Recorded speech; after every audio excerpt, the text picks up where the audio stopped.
How often have I told myself, I'll start tomorrow? Whether it's a new project, a fitness routine, or making a difficult phone call, the hardest part is often just taking that first step. Starting something new brings uncertainty. I hesitate because I fear failure, feel overwhelmed, or convince myself I'm not ready. My mind builds up the task into something so big that it seems insurmountable.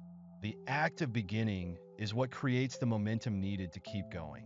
Think about learning to swim. The scariest moment is standing at the pool's edge, wondering if I'll sink or float. But the second I jump in, I realize it's not as bad as I imagined. I adjust and move around, and before long I'm swimming. The same applies to any goal. I don't have to be perfect at the start. I just must begin. Procrastination often disguises itself as preparation.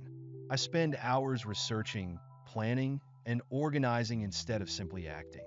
While preparation is valuable, too much of it can become an excuse to delay. The key is to start before I feel ready. Clarity comes from action, not thought. I use this trick to overcome hesitation. It's the 5-second rule. I count down from 5 and then physically move into action. If I need to write, as I usually do, I open my laptop and type one sentence.